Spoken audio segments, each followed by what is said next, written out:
Good afternoon to all. Welcome to Anukrishna online chemistry classes. And today I will discuss about the one more concept, excitation and de-excitation. Okay. What is meant by excitation? Generally, the atoms are consist of the electrons. The electrons are revolve around the nucleus in a particular circular path, and the protons and neutrons are present inside the nucleus. For example, if you take it the any atom at the center of the atom, nucleus is present, and around the nucleus electrons are revolving the different type of circular paths. First circular path, second circular path, and third circular path. Okay. Now electrons are revolving the circular paths. That circular path only we are called as a orbit. Where the electrons are revolve around the nucleus in a circular path, then it is called as a orbit. The energy of orbit is fixed. The energy of orbit is fixed. Then the respective orbits are called as a stationary orbits. Stationary orbits. Stationary.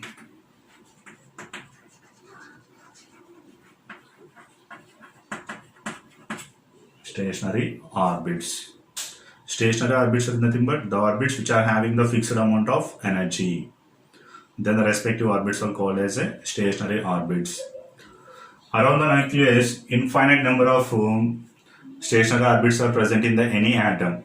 If you take the any hydrogen or helium or lithium, around the nucleus, infinite number of orbits are present. Then the orbits are designated with first orbit K and second orbit L, and the third orbit I am taking M, fourth orbit N, fifth orbit O, and so on, like that I will take it. Or instead of numerical values 1, 2, 3, 4, 5, the first orbit 1, L, that means K is equal to 1, and the L is equal to second orbit, and the M shell is equal to third orbit. Okay, K shell is equal to first orbit, or shell or orbit both are same. L shell is equal to second orbit,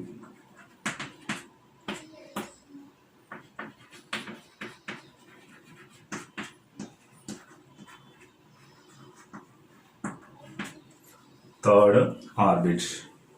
Okay. The energy of each and every orbit is different. For example, the K shell energy is different, L shell energy is different, and M shell energy is different. Then which is the shell has a high energy and which is the shell has a low energy?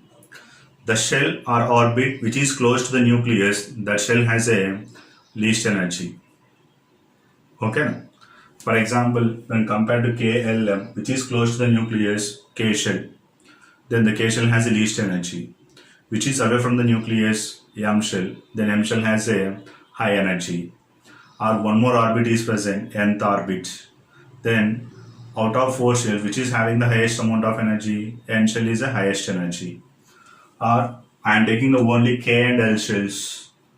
Then the L shell has a high energy and K shell has a least energy. For example, the K shell has a 5 joules per mole. The K shell energy, I am assuming 5 joules per mole energy, and the L shell has a 10 joules per mole energy, and M shell has a 15 joules per mole energy. Okay. Now electron is rotated in the first circular path. The electron is rotated in the first circular path. Now the electron is moving from the lower energy to higher energy level. The electron wants to move the lower energy level to higher energy level. Then here the electron present in the K shell, how much energy is present? 5 joules per mole. 5 joules per mole.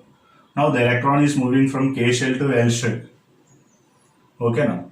Then here in the L shell, the electron possesses the how much energy? 10 joules. That is nothing but the electron move to K to L. How much energy required by electron? 5 joules. Because in the K shell, electron possesses the only 5 joules. The electron want to move from K to L still required the 5 joules amount of energy. It absorbed the certain amount of energy. Here how much energy it is absorbed? 5 joules. Then the electron is absorbed the energy, it moves to the lower energy level to higher energy level. It moves to the lower energy level to higher energy level. Then the respective process only we are called as an excitation process. Excitation process.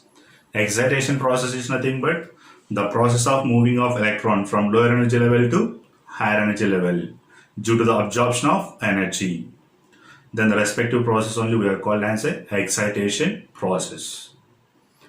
Then high energy species are always unstable.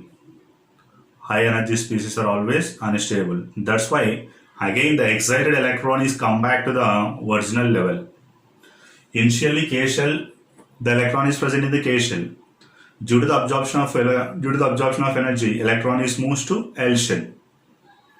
The excited electron is unstable. That's why again the electron present in the L shell, it come back to the K shell. Then here 10 joules is present, here only 5 joules. The extra amount of energy is released to the surroundings. Extra amount of energy is released to the surroundings. Then again what happened? The electron is come back to the original state. Then this process is called as a de-excitation process. The process of the electron come back to the original energy level from higher energy levels. Then the respective process is called as a de-excitation process. The extra amount of energy is released to the surroundings. If energy is required, that extra energy taken from the surroundings in the form of electricity, in the form of sound, or in the form of sunlight, or any form of energy we need to supply to the atom. We need to supply to the atom. Okay. So that is about the excitation and the de-excitation process. Due to the excitation and the de-excitation process, the energies of electrons and the energies of atoms are changed. Here, electrons are absorbed, the energy is nothing but the electrons are present in the atom only. Indirectly, the atom also absorbs the energy, it moves from to the ground state to higher energy level. The atom is excited. Along with the atom, the electrons also excited. Okay, that's why that process is called as a excitation process. The excited state atom is always unstable. That's why again it loses the energy, it come back to the ground state. That process is called as a de-excitation process. Due to both the process, the energies are changed. Okay. So this is the things. Excitation and de-excitation. Thank you students. Subscribe my channel and share the video.